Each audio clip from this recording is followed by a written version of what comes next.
Everybody knows that the funding eventually will disappear. Like, but any subsidy, it's just to promote a business, but then it goes away. So acquisition cost of electric vehicles are always much higher than acquisition cost of diesel vehicles. So that means that the budgets of the cities, the budgets of the small companies or operators are going to put under stress. And the trend would be to say, okay, I'll go hybrid or I go gas or I'll try to bypass that. So we believe that the solution is to go leasing. I mean, if you put on one arm of the scale the cost of electricity, of an electric bus, and the maintenance cost, which is much lower than a diesel, and the leasing fee, and then you put on the other side of the scale the cost of the diesel fuel and the maintenance, it might very well happen that they balance. If that is the case, leasing is the optimal choice because the customers don't need to pay or acquire the bus. It's okay, it's leased.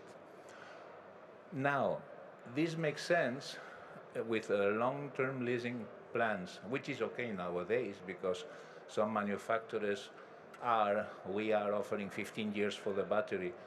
So electric bus is like a train. You don't change the trains every 10 years. They long for 25 years. I'm not thinking of 25 years for an electric bus. But keeping them for a long time is good because then you can amortize and the leasing fee is smaller. So that means that they don't need to pay for the bus, cash upfront. The other solution, but this is a little bit more long-term, is once we know what is going to be the resale value of an electric bus, which we don't know, and everybody is extremely conservative, we put very small resale value, maybe 10%, 8%, I don't know, depends. No? Once we know that the resale value is going to be higher, then we can consider second life or second lease lives. So you lease a vehicle now, 5 years, 6 years, 7 years, then you get it back and you put it in the second-hand market and lease it again.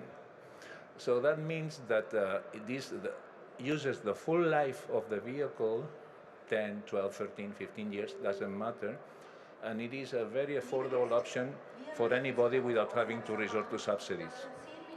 So short-term, long stay of the bus in their fleet and lease.